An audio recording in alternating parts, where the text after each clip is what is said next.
అనారోగ్యం, ఉద్యోగం, వ్యాపారం అప్పులతో బాధపడుతున్నారా? వెంటనే జేకేఆర్ గురువు గారికి కాల్ చేసి అపాయింట్మెంట్ తీసుకోండి. నమస్తే, వెల్కమ్ టు సుమన్ టీవీ. నేను మీ సంజయ్. భార్య చేతుల్లో మరో భర్త బలి. హైదరాబాద్ సరూర్ నగర్లో ఒక దారుణం చోటు చేసుకుంది. భార్య చేతుల్లో అతి కిరాతకంగా భర్త మరణించడం తెలుస్తుంది. పిరియడ్తో కలిసి భార్య ఈ హత్య చేసినట్టు తెలుస్తుంది. అసలు ఈ సంఘటన వెనక రహస్యాలు ఏంటి, దీని వెనక ఉన్న నిజాలు ఏంటి, అసలు ఆన్ గ్రౌండ్స్లోకి వెళ్తే అసలు ఈ కేసులో ఏం జరిగిందనే విషయాలు తెలియజేయడానికి ఈ రోజు మనతో పాటు ఉన్నారు తెలంగాణ హైకోర్టు అడ్వకేట్ వెంకట శెట్టి గారు. సార్తో మాట్లాడుకుని విషయాలు తెలుసుకుందాం. నమస్తే సార్. నమస్తే సార్. సార్, 2 రోజులుగా ఒక న్యూస్ అనేది బాగా వైరల్ అవుతున్నది. ఈ నెల 28వ తారీఖున ఈ సంఘటన అనేది జరిగినట్టు తెలుస్తుంది. హైదరాబాద్ సరూర్ నగర్లో భార్య ప్రియుడు కలిసి భర్తని అతి కిరాతకంగా హత్య చేసినట్టు వార్తలు వినిపిస్తున్నాయి. అసలు ఈ కేసులో ఉన్న నిజాలు ఏంటి, ఆ కేసు వెనకాల ఉన్న రహస్యాలు ఏంటి, అసలు ఈ హత్యకు గల కారణాలు ఏంటంటారు? సో నార్మల్గా ప్రెసెంట్ ఏదైతే మనం ఈ ఇన్సిడెంట్ గురించి మాట్లాడుకోవాలంటే ఫస్ట్ ఆఫ్ ఆల్ వాళ్ళు వచ్చింది ఏంటి అని అంటే బతుకు తెరువు కోసం హైదరాబాద్కి రావడం జరిగింది. ఏదైతే సరూర్ నగర్కి వాళ్ళు నార్మల్గా హోమ్ టౌన్ ఎక్కడ అంటే ఏదైతే నాగర్ కర్నూలు దగ్గర ఒక విలేజ్ అనమాట. సో వాళ్ళు ఇక్కడికి వచ్చిన తర్వాత ఎవరైతే చనిపోయిన వ్యక్తి శేఖర్ ఉన్నాడో ఆ పర్సన్ డ్రైవింగ్ చేస్తూ అండ్ ఆమె ఇంట్లో పనులు చేసుకుంటూ సో ఏదైతే వాళ్ళ జీవనం అనేది సాగించడం జరుగుతుంది. ఆల్మోస్ట్ వీళ్ళకి మ్యారేజ్ అయ్యి కూడా 16 years అయిపోయింది. సో ఇన్ని సంవత్సరాలు అయిన తర్వాత కూడా వేరే వాళ్ళ మీద మోజుతో ఏదైతే బాయ్ ఫ్రెండ్ తో కలిపేసి అంటే ఏదైతే వాళ్ళ హరీష్ అనే పర్సన్ ఉన్నాడు కదా ఆ పర్సన్ తో కలిసి వీడిని చంపడం జరిగింది. ఏదైతే హస్బెండ్ ఏదైతే గొంతు పట్టుకొని చంపేసే క్రమంలో డంబులు పెట్టి కొట్టి కూడా చంపడం జరిగింది. సో ఇంత క్రూయాలిటీగా బిహేవ్ చేయడం కంటే ఫస్ట్ ఆఫ్ ఆల్ వీళ్ళని వదిలేసి వేరే పెళ్లి చేసుకుని అయిపోతుంది కదా. సో ఈమె ఎంత ఫ్రీ ప్లాంట్ అంటే కొడుకును కూడా ఏదైతే వినాయకుడి మండపానికి పంపించి ఏదైతే దగ్గరలోనే వినాయకుడి మండపానికి పంపించి అక్కడ పడుకోమని చెప్పేసి వీడిని చంపేయడం జరిగింది. ఎవరినైతే ఈ శేఖర్ ని చంపేయడం జరిగింది అనమాట. సో ఆమె అంత ఫ్రీ ప్లాంట్ గా చేయడం జరిగింది. సో ఆమె ఏంది అని అంటే పోలీస్ స్టేషన్ కి వెళ్ళిన తర్వాత కూడా సో ఆమెలో ఎట్లాంటి పశ్చాత్తాపం లేదంట. సో ఎట్లాంటి పశ్చాత్తాపం లేకుండా నేనే చంపేశాను, ఎవరైతే హరీష్ హెల్ప్ తీసుకొని నేనే చంపేశాను, సో తనంటే నాకు ఇష్టము అని చెప్పి చెప్పడం జరిగింది. సో ఇక్కడ ఏదైతే వాడి మీద ఇష్టంతో ఈ కొడుకు ఏమైపోవాలి అండ్ ఇప్పుడు కొడుకు తల్లిదండ్రులు లేనోళ్ళలాగానే అయిపోతాడు. సో మనం చూసుకుంటే వాళ్ళ రిలేటివ్స్ గానీ వాళ్ళందరూ చెప్పడం జరుగుతూ ఉంది. చాలా రోజుల నుంచి ఇది జరుగుతూనే ఉంది. ఏదైతే ఇల్లీగల్ రిలేషన్షిప్ అనేది చాలా రోజుల నుంచి జరుగుతూనే ఉంది. అండ్ అదే కాకుండా వీడు ఒక్కడనే కాదు, ఎవరైతే ఈ హరీష్ ఒక్కడనే కాదు, ఇంకా చాలా మంది ఉండొచ్చు, అది కూడా చెప్పలేమని. అండ్ ఎగ్జాక్ట్లీ సార్, వాళ్ళ రిలేటివ్స్ చెప్తున్నారు ఓయో కాంటాక్ట్స్ కూడా ఎక్కువ ఉన్నాయి ఆమె మొబైల్లో ఉంటున్నారు. అసలు ఏంటి ఓయో కాంటాక్ట్స్, అసలు ఏంటి? సో ఏదైతే ఓయో బుకింగ్స్ చేసుకొని పోలీస్ వాళ్ళు ఏదైతే ఇన్వెస్టిగేషన్ ప్రాసెస్ లో ఆమె ఫోన్ చెక్ చేసినప్పుడు ఆమె ఓయో లిస్టే ఉందంట. అంటే ఎన్నిసార్లు ఆమె ఓయోకి వెళ్ళి రూమ్ బుక్ చేసుకుని ఎన్నిసార్లు ఓయోకి వెళ్ళింది, సో ఏంది అనేది ఒక ట్రాన్సాక్షన్ అనేది ఒక లిస్ట్ ఉందంట.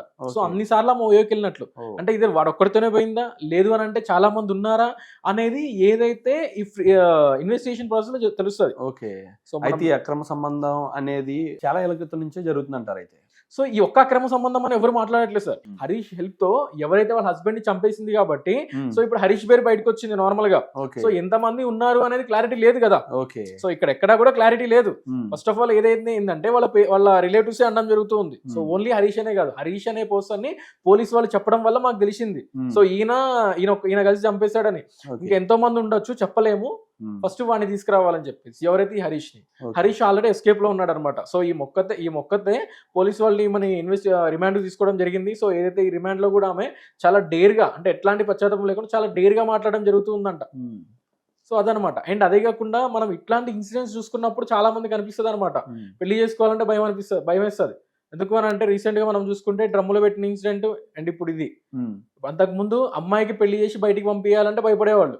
సో ఇప్పుడు ఏంది అని అంటే అబ్బాయికి పెళ్లి చేయాలన్నా భయపడిపోతారు. అండ్ అదే కాకుండా అబ్బాయిలు కూడా పెళ్లి చేసుకోవాలన్నా భయపడాల్సి వస్తుంది ఈ సిచ్యువేషన్స్ చూసుకుంటే. ఓకే, అండ్ అంతేకాకుండా సార్ అక్కడ రిలేటివ్స్ చూసుకుంటే ధర్నా అనేది చేయడం జరుగుతుంది. అసలు హత్య చేసిన వ్యక్తిని కానీ ఈమెను కానీ మాకు అప్పచెప్పాల్సిందిగా కోరుతున్నాం, వీళ్ళు మేమే డైరెక్ట్ శిక్షిస్తాం అన్న విధంగా మాట్లాడుతున్నారు. అసలు ఈ గ్రౌండ్స్ లో చూసుకుంటే ఆ వ్యక్తులకు ఎలాంటి శిక్షలు పడతాయి అంటారు? అసలు ఇలాంటి అక్రమ సంబంధం లేకపోతే భర్తపై ఇష్టం లేనప్పుడు వేరే ప్రత్యామ్నాయ మార్గాలు ఏముంటాయి? అసలు హత్య అనే పదం కాకుండా భర్త ఇష్టం లేనప్పుడు వేరే మార్గాలు ఏమున్నాయి భార్యకి అసలు? సో ఫస్ట్ ఆఫ్ ఆల్ ఎప్పుడైతే అడల్టరీ లీగల్ చేశారు కాబట్టి నీకు ఇష్టం లేదు అన్నప్పుడు డైవర్స్ ఇచ్చి వెళ్ళిపోవచ్చు సార్. సో ఆమెకి ఇష్టం లేదు, ఓకే నీకు డైవర్స్ ఇచ్చి వెళ్ళిపోవచ్చు. సో ఈమె చేసిన రాంగ్ స్టెప్ వల్ల టోటల్ ఫ్యామిలీయే రోడ్డున పడిపోతుంది.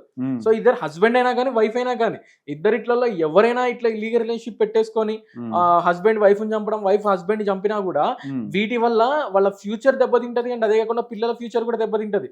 సో వాళ్ళ స్కూల్స్ కి వెళ్ళినా ఏమని చెప్పుకుంటారు? మీ అవును. అమ్మేది అంటే ఏం చెప్తారు, మీ నాన్న ఏదంటే ఏం చెప్తారు, మీ అవును. నాన్న ఈ పని చేసిండుగా అని చెప్తే స్కూల్లో వాళ్ళ ఫేస్ ఎలా చూపించుకోలేదు సార్. పిల్లల భవిష్యత్తు అది కూడా నాశనం పిల్లల అయిపోతుంది. భవిష్యత్తు అట్ ద ఎండ్ వరకు అంటే వాళ్ళ లైఫ్ స్పాన్ మొత్తం ఉంటది అనమాట ఈ guilty feeling. Okay. First of all ఏంటి అంటే అందుకే నేను చెప్తూ ఉంటాను అనమాట, ఒకవేళ నీకు Hmm. ఇష్టం లేదు అని అంటే డైవర్స్ తీసేసుకో. ఓకే. మ్యూచువల్ డైవర్స్ ఉంది, లేదు అనుకుంటావా ఆపోజిట్ పర్సన్ ఇయ్యట్లేదా Hmm. కంటెస్ట్ డైవర్స్ వేసుకో, Hmm. డైవర్స్ వేసుకొని మూవ్ చేయొచ్చు కదా. Yeah, and exactly. ఇప్పుడు ఇట్లా చాలా మంది కూడా కొంతమంది లేడీస్ గురించి అంటే చాలా మంది అని అంటే కొంతమంది Hmm. ఒక 10% ఉంటారు అనమాట ఇట్లాంటి వాళ్ళు. Exactly. కానీ చా- వీళ్ళు చేసే పనుల ద్వారా మొత్తం ఆడజాతికి కలంకం అనేది ఏర్పడుతుంది సార్ వీళ్ళ. ఆడజాతికి కలంకలం అయిపోతుంది. సో అందరూ భయపడిపోతూ ఉంటారు సార్ అవును. ఇవాళ రేపు. అండ్ ఇట్లాంటి ఇన్సిడెంట్స్ గురించి మనం మాట్లాడుకుంటే చాలా మంది ఇట్లా ఏదైతే ఇట్లా ఇల్లీగల్ రిలేషన్షిప్ పెట్టేసుకోవడము, హస్బెండ్ ఎప్పుడైతే వదిలేసి వెళ్ళిపోయిన తర్వాత వీళ్ళు 498 డివిసి ఫైల్ చేయడం జరుగుతూ ఉంటుంది, and diverse petition, maintenance petition file చేయడం జరుగుతూ ఉంటుంది. సో అందుకే ఇట్లాంటి సిచ్యువేషన్స్ ఏంటంటే ఏమన్నా ఇట్లాంటి ఎవిడెన్సెస్ ఏమన్నా ఉన్నాయి అని అంటే కొంచెం ఎవిడెన్స్ ఏదైతే యూజ్ చేసుకొని ఎవిడెన్స్ ని గ్యాదర్ చేసుకొని Hmm. దాన్ని ఫ్యూచర్ లో యూజ్ చేసుకోవచ్చు అనమాట. ఇద్దరికి డిఫరెంట్ టైప్ ఆఫ్ పనిష్మెంట్స్ అనేది పడడం జరుగుతూ ఉంటుంది సార్. ఇద్దరికి కలిపి ఒకటే పనిష్మెంట్ ఇవ్వడం జరుగుతూ Okay. ఉంటుంది. అంటే So, ఇందులో ఈమెకి ఎవరికి ఏదైతే- కఠిన శిక్ష పడే అవకాశం ఉందంటారు? భార్యకా లేకపోతే హత్య చేసిన వ్యక్తికా? హత్యకి సహాయపడ్డ వ్యక్తికి అంటారా? సార్ ఇద్దరికి. సో ఇక్కడ ఎవరైతే హత్యని ఎవరైతే హెల్ప్ చేసిర్రో Okay. వాడు కూడా దీనికి ఎంకరేజ్ చేసినట్లే. అవును. సో అవసరమైతే వాడికి ఎంకరేజ్ చేసినందుకు ఇంకొంచెం అఫెన్స్ ఇంకో ఎక్కువ అఫెన్స్ పడుతుంది. ఓకే. అండ్ అదే కాకుండా ఇద్దరికి ఎన్నైతే బిఎన్ఎస్ ప్రకారం ఏదైతే వాళ్ళకి ఇన్వెస్టిగేషన్ జరిగిన తర్వాత ఏదైతే వాళ్ళ ఇన్వెస్టిగేషన్ ప్రాసెస్ లో ఎన్నైతే నిజాలు బయటికి వస్తాయో దాన్ని బేస్ చేసుకొని ఇంకేమన్నా ఎవిడెన్స్ ఏమన్నా ఉంటే ట్యాంపరింగ్ చేయడానికి ట్రై చేశారా, Hmm. సో ఎవిడెన్స్ ట్యాంపరింగ్ కి కన్సర్న్ సెక్షన్ అండ్ అదే కాకుండా వేరే సెక్షన్స్ ఏమైనా యాడ్ చేయాలి అనుకున్న ఆ సెక్షన్స్ కూడా యాడ్ చేసి వాళ్ళకి లైఫ్ టైం ఇంప్రెషన్ పడే ఛాన్సెస్ ఉంటాయి అనమాట. ఎగ్జాక్ట్లీ సార్, మీరు అన్నట్టుగానే చూసుకుంటే అక్కడ ఎవిడెన్స్ కూడా వాళ్ళు మార్నింగ్ ఆమెని పోలీస్ కేసు వరకు వెళ్లకుండా దీన్ని నార్మల్ గానే క్లోజ్ చేసే విధంగా ఆమె ప్లాన్ చేసినట్టు కూడా తెలుస్తుంది ఆమెకి. అదే సార్ ఎవిడెన్స్ ని ట్యాంపరింగ్ చేసినందుకు కూడా వాళ్ళకి కన్సర్న్ సెక్షన్స్ కింద వాళ్ళకి కంపల్సరీ పనిష్మెంట్ అనేది ఇవ్వడం జరుగుతూ ఉంటది. Yeah absolutely sir. Thank you sir. Thank you very much sir.